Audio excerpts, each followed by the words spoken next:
Hello dear students, welcome in my YouTube class. तो जैसा कि प्रीवियस क्लास में हमने आपको बताया था ऑक्टेट रूल्स के बारे में, और ऑक्टेट रूल्स के क्या क्या ऑक्टेट रूल्स और उसके ड्राबैक्स की हमने बात की थी। ठीक है, तो और भी कुछ ड्राबैक्स हैं ऑक्टेट रूल्स के।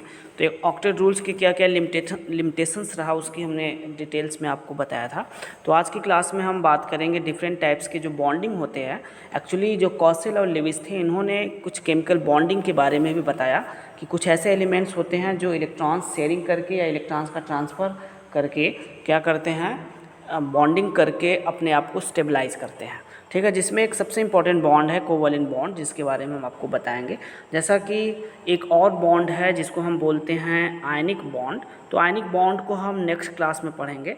एक्चुअली कोवैलेंट बॉन्ड को हम पहले पढ़ेंगे, उसके बाद आयनिक बॉन्ड को हम पढ़ेंगे। तो जो लेविस कॉन्सेप्ट था, मतलब लेविस और कॉसेल, इन्होंने पहले कोवैलेंट बॉन्डिंग में क्या बताया कि कुछ कंडीशंस बताया कि क्या क्या कंडीशंस होनी चाहिए कोवैलेंट बॉन्डिंग में।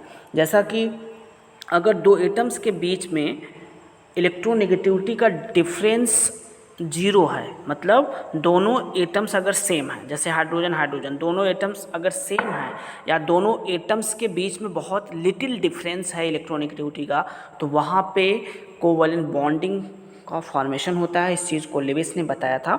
तो इस कॉन्सेप्ट को, कोवैलेंट बॉन्ड का कॉन्सेप्ट लेविस ने दिया था। ठीक है, जी.एन. लेविस।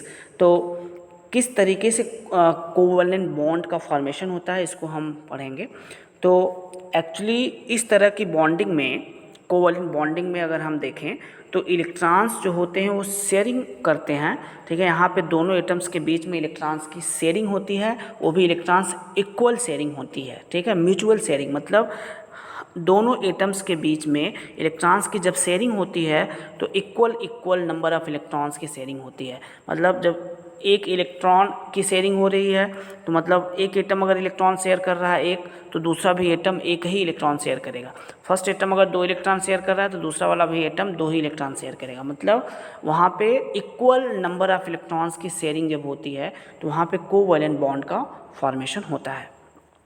तो जब बहुत लिटिल डिफरेंस है, ठीक है, इलेक्ट्रोनेगेटिविटी का, या फिर इलेक्ट्रोनेगेटिविटी का डिफरेंस ही नहीं है, दोनों सेम एटम है, तो वहाँ पे कोवैलेंट बॉन्ड बनता है। लेकिन एक अपने को कॉन्सेप्ट हमने बताया था, इलेक्ट्रॉनिक कॉन्सेप्ट। तो इलेक्ट्रॉनिक कॉन्सेप्ट में अगर हम देखें तो वहाँ पे जब दो एटम्स के बीच में अगर ज़्यादा से ज़्यादा इलेक्ट्रोनेगेटिविटी का डिफरेंस है, मतलब इलेक्ट्रोनेगेटिविटी का अगर डिफरेंस दो एटम्स के बीच में ज़्यादा है, तो वहाँ पे जनरली आयनिक बॉन्ड का फॉर्मेशन होता है, जो हम नेक्स्ट क्लास में पढ़ेंगे। ठीक है, तो आयनिक बॉन्ड की क्या कंडीशंस है उसको हम बाद में देखेंगे।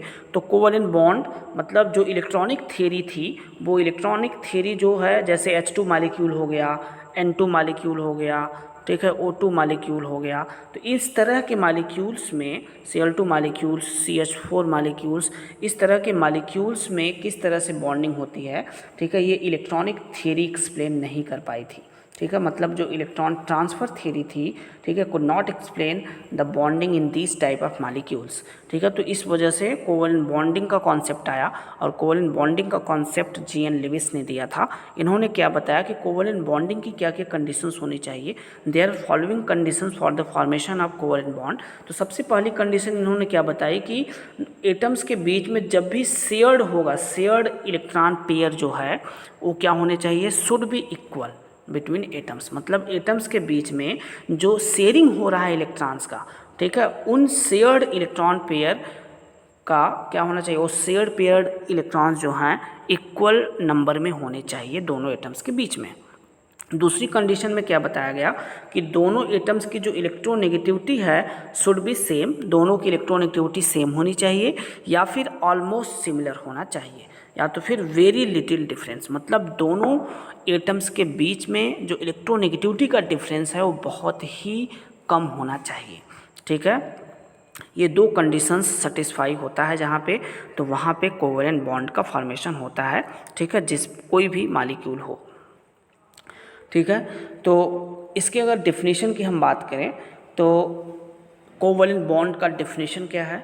Covalent bond, the attractive force which comes into existence due to the mutual sharing of electrons between two atoms of similar electronegativity or having small difference in electronegativities is called a covalent bond। Covalent bond किस तरीके से बनता है, जैसे दो atoms हैं, जैसे अगर हम बात करें ऑक्सीजन एटम की, तो ऑक्सीजन एटम के जो वैलेंस इलेक्ट्रॉन्स हैं वो कितने होते हैं, 6 होते हैं। कितने होते हैं, 6।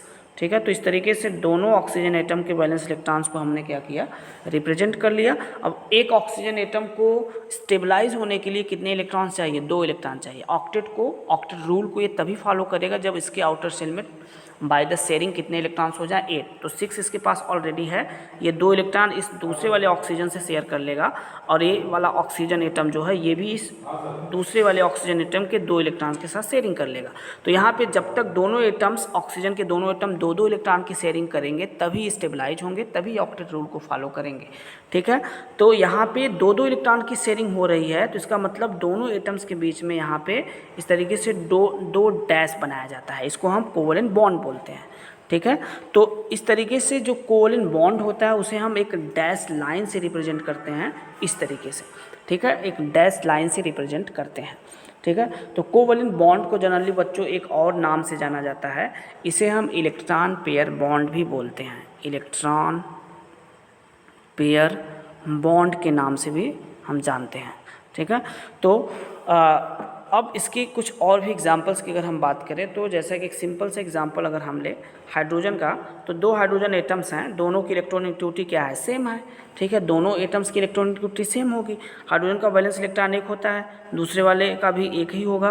तो यहाँ पे देखो हाइड्रोजन को स्टेबलाइज होने के लिए क्या होना चाहिए, वैलेंस सेल में कितने इलेक्ट्रॉन्स होने चाहिए, 2 इलेक्ट्रॉन्स। मतलब हाइड्रोजन हमेशा हीलियम के न्यूक्लियस को अचीव करके स्टेबल हो जाता है। ठीक है, यहाँ पे इसके लिए ऑक्टेट रूल अप्लीकेबल नहीं होता है, मतलब ये हीलियम के न्यूक्लियस को अचीव करता है, मतलब इसके आउटर शेल में अगर 2 इलेक्ट्रॉन हो जाए हाइड्रोजन के बाय द शेयरिंग और बाय द एनी प्रोसेस, तो क्या होता है कि स्टेबल हो जाता है। ठीक है, तो इस तरीके से हाइड्रोजन के बीच में यहाँ पे 1 इलेक्ट्रॉन, दोनों के बीच में 1-1 इलेक्ट्रॉन की शेयरिंग हो जाती है, और इस वजह से इन दोनों एटम्स के बीच में एक सिंगल डैश, जिसको हम कोवलेंट बॉन्ड बोलते हैं, इस तरीके से रिप्रेजेंट करते हैं। ठीक है, तो अब देखो बच्चों, जो कोवलेंट बॉन्ड होता है, कोवलेंट बॉन्ड जनरली 3 तरह के होते हैं। अगर हम टाइप्स ऑफ कोवलेंट बॉन्ड की बात करें, तो इसमें सबसे पहला होता है सिंगल कोवलेंट बॉन्ड, दूसरा है डबल कोवलेंट बॉन्ड, और तीसरा है ट्रिपल कोवलेंट बॉन्ड। तो इन सारे कोवलेंट बॉन्ड्स को हम एक एक करके स्टडी करेंगे, एक एक करके इसके एग्जाम्पल्स के थ्रू हम इसको देखेंगे। ठीक है, तो बच्चों सबसे पहले हम बात करते हैं सिंगल कोवलेंट बॉन्ड की। तो देखो बच्चों, सिंगल कोवलेंट बॉन्ड में क्या होता है, 2 एटम्स के बीच में 1-1 इलेक्ट्रॉन की शेयरिंग होती है।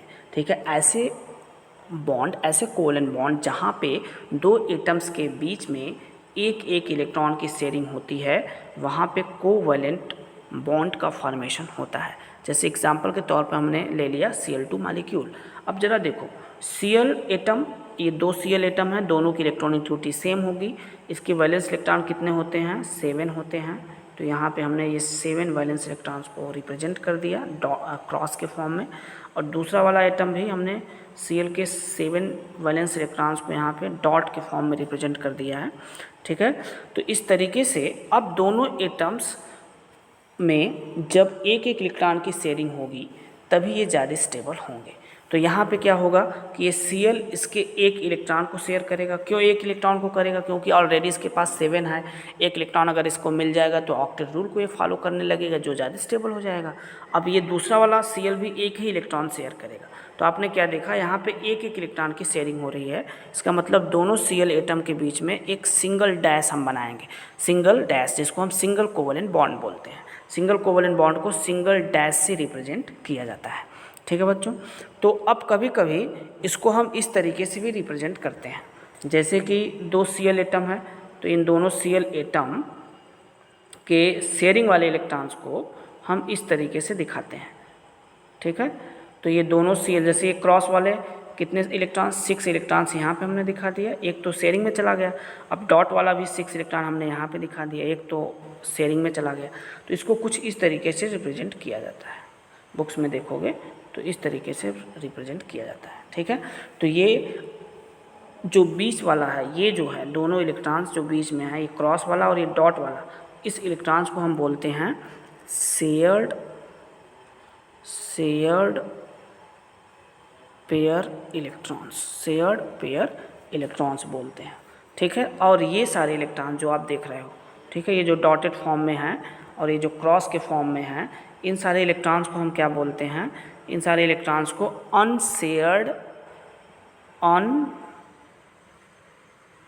अनशेयर्ड इलेक्ट्रॉन पेयर कहा जाता है, ठीक है। इन्हें क्या क्या कहा जाता है?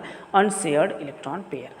तो इस तरीके से ये जो एग्ज़ाम्पल था, ये सिंगल कोवलेंट बॉन्ड का एग्ज़ाम्पल था। बहुत सारे एग्ज़ाम्पल्स हैं, जैसे आप चाहो तो CH4 मॉलिक्यूल का बना सकते हो, ठीक है, कार्बन को बीच में रखना, और यहाँ पे हाइड्रोजन, आपने 10th में भी इसको पढ़ा है, हाइड्रोजन का 1 होता है वैलेंस इलेक्ट्रॉन, कार्बन का 4 होता है, जहाँ पे कार्बन सभी से, हाइड्रोजन एक एक इलेक्ट्रॉन शेयरिंग करेगा, कार्बन के एक एक इलेक्ट्रॉन के साथ शेयरिंग कर लेगा, और कार्बन इन सभी चारों इलेक्ट्रॉन के साथ शेयरिंग करके इस तरीके से सिंगल कोवलेंट बॉन्ड का फॉर्मेशन करेगा। सभी कार्बन और हाइड्रोजन के बीच में सिंगल कोवलेंट बॉन्ड बनेगा, ठीक है। इसके और भी एग्जांपल्स हैं, जैसे अमोनिया हो गया, NH3 मॉलिक्यूल हो गया आपका, ठीक है, ये भी सिंगल कोवलेंट बॉन्ड का एग्जांपल है। H2 हो गया, इन सब का आप बना लेंगे, ठीक है। नेक्स्ट है double covalent bond. Double covalent bond की अगर हम बात करें तो यहाँ पे डबल कोवलेंट बॉन्ड में क्या होता है? डबल कोवलेंट बॉन्ड में क्या होता है बच्चों कि यहाँ पे ऐसे कोवलेंट बॉन्ड जहाँ पे दो एटम्स के बीच में दो दो इलेक्ट्रॉन की शेयरिंग होती है, उसे हम डबल कोवलेंट बॉन्ड बोलते हैं, ठीक है। तो डबल कोवलेंट बॉन्ड जो होता है, ठीक है, जनरली मल्टीपल कोवलेंट बॉन्ड्स के में 2 बॉन्ड आते हैं, एक डबल कोवलेंट बॉन्ड और एक ट्रिपल कोवलेंट बॉन्ड, ठीक है। इसे हम मल्टीपल कोवलेंट बॉन्ड भी बोलते हैं, ठीक है।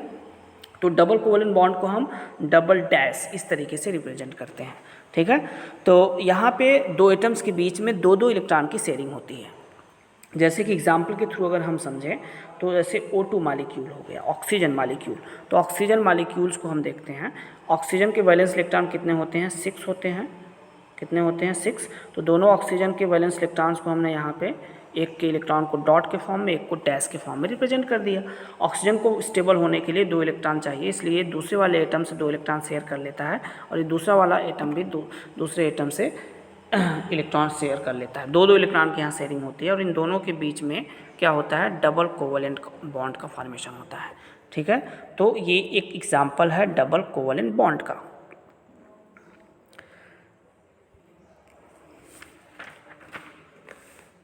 और एग्जाम्पल है जैसे कार्बन डाइऑक्साइड हो गया, ठीक है, CO2 मॉलिक्यूल की हम बात करें, चाहे C2H4 जिसको आप एथीन बोलते हैं उसकी बात करें। कार्बन डाइऑक्साइड के केस में आप क्या करेंगे? कार्बन को बीच में रखेंगे, कार्बन का वैलेंस इलेक्ट्रॉन 4 होता है, 4 बना लेंगे, एक ऑक्सीजन को लेफ्ट साइड, एक ऑक्सीजन को राइट साइड आप रख दीजिए। इनके डॉट के फॉर्म में हमने दिखा दिया ऑक्सीजन के इलेक्ट्रॉन्स को, तो इस तरीके से 6 होते हैं इसके वैलेंस इलेक्ट्रॉन, ठीक है।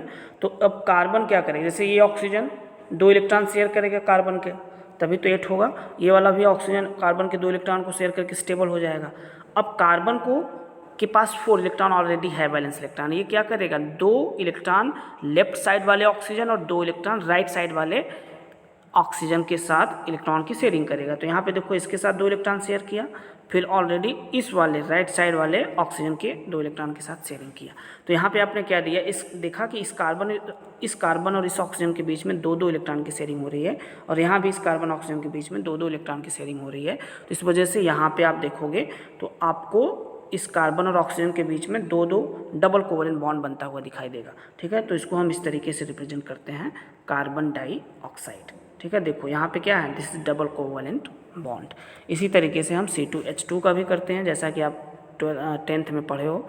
इसका स्ट्रक्चर इस तरीके से बनाया जाता है C2H2 का, जिसमें आप देखोगे कार्बन के बीच में डबल कोवलेंट बॉन्ड दिखाई देगा, ठीक है। तो डबल कोवलेंट बॉन्ड किसको बोलते हैं? जब 2 एटम्स के बीच में 2 इलेक्ट्रॉन की शेयरिंग होती है, तो वहाँ पे डबल कोवलेंट बॉन्ड का फॉर्मेशन होता है। नेक्स्ट है ट्रिपल कोवलेंट बॉन्ड। बच्चों देखो, ट्रिपल कोवलेंट बॉन्ड को हम जनरली इस ट्रिपल डैश से रिप्रेजेंट करते हैं। और ट्रिपल कोवलेंट बॉन्ड में क्या होता है कि 2 एटम्स के बीच में 3 इलेक्ट्रॉन्स की शेयरिंग होती है। 3 इलेक्ट्रॉन्स की शेयरिंग जहाँ पे होती है वहाँ पे ट्रिपल कोवलेंट बॉन्ड का फॉर्मेशन होता है, ठीक है। एक चीज़ और आप ध्यान देना बच्चों, जब भी एक डैश हम लिखते हैं तो इस डैश में दोनों एटम्स के एक इलेक्ट्रॉन्स मिले होते हैं, मतलब एक सिंगल कोवलेंट बॉन्ड में 2 इलेक्ट्रॉन्स इन्वॉल्व होते हैं। और इस तरीके से डबल कोवलेंट बॉन्ड में कितने होंगे? 4 इलेक्ट्रॉन्स, क्योंकि 2 इसमें होगा, ठीक है, और 2 इसमें होगा। और ट्रिपल कोवलेंट बॉन्ड में कितने होंगे, 6 इलेक्ट्रॉन्स होंगे, ठीक है, 2 2 4 2 6, ठीक है। तो अब ट्रिपल कोवलेंट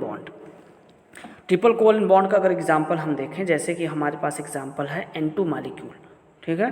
तो N2 मालिक्यूल की अगर हम बात करें तो N2 मालिक्यूल में हमने नाइट्रोजन एटम ले लिया, 2 नाइट्रोजन एटम, इसके वैलेंस इलेक्ट्रॉन कितने होते हैं, 5 होते हैं, ठीक है। हमने 5 वैलेंस इलेक्ट्रॉन यहाँ पे दिखा दिया, ठीक है। अब नाइट्रोजन को स्टेबल होने के लिए कितने इलेक्ट्रॉन चाहिए, 3 चाहिए, ठीक है। 5 ऑलरेडी है, तो यहाँ पे 3 इलेक्ट्रॉन इसके साथ शेयरिंग कर लेता है, ठीक है। और ये नाइट्रोजन एटम भी दूसरे नाइट्रोजन एटम के 3 इलेक्ट्रॉन्स की शेयरिंग कर लेता है। तो यहाँ पे देखोगे तो इन दोनों नाइट्रोजन एटम के बीच में 3 इलेक्ट्रॉन की शेयरिंग होगी और हर एक इलेक्ट्रॉन्स एक सिंगल बॉन्ड बनाएगा, मतलब तीनों मिला के ट्रिपल कोवलेंट बॉन्ड बनेगा, ठीक है। तो यहाँ पे इसमें हम बोलते हैं ट्रिपल कोवलेंट बॉन्ड, ठीक है।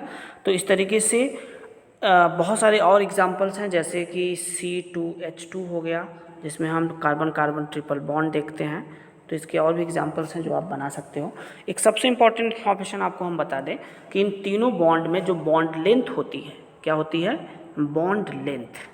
जो बॉन्ड लेंथ होती है वो सबसे बड़ी बॉन्ड लेंथ किसकी होती है, सिंगल कोवलेंट बॉन्ड की होती है, उसके बाद डबल बॉन्ड की और उसके बाद ट्रिपल बॉन्ड की। मतलब बॉन्ड लेंथ जो होती है वो सबसे बड़ी किसकी होती है, सिंगल कोवलेंट बॉन्ड की, उसके बाद डबल कोवलेंट बॉन्ड और उसके बाद ट्रिपल कोवलेंट बॉन्ड की, ठीक है। तो यहाँ लिख लेंगे सिंगल कोवलेंट बॉन्ड, ठीक है, this is double covalent bond and this is triple covalent bond, ठीक है। तो सबसे ज़्यादा बॉन्ड लेंथ किसकी होती है, सिंगल बॉन्ड की। और बॉन्ड एनर्जी की अगर हम बात करें तो बॉन्ड एनर्जी जस्ट रिवर्स हो जाता है। बॉन्ड एनर्जी क्या होता है, जस्ट रिवर्स हो जाता है। बॉन्ड एनर्जी मतलब बॉन्ड को तोड़ने में अमाउंट ऑफ एनर्जी किस में ज़्यादा लगती है, तो ट्रिपल कोवलेंट बॉन्ड की बॉन्ड एनर्जी सबसे ज़्यादा होती है और उसके बाद डबल, उसके बाद सबसे कम सिंगल बॉन्ड की, ठीक है बच्चों। तो इसको आप याद रखेंगे, ठीक है। तो ये 2 इंपॉर्टेंट फैक्टर्स हैं, बॉन्ड लेंथ और बॉन्ड एनर्जी, ठीक है। तो आज की क्लास में इतना ही। नेक्स्ट क्लास में हम नेक्स्ट बॉन्डिंग की बात करेंगे, दैट इज़ आयनिक बॉन्डिंग, ठीक है। बहुत ही इंटरेस्टिंग बॉन्डिंग है, उसको हम एक्सप्लेन करेंगे। ओके बच्चों, हैव अ गुड डे।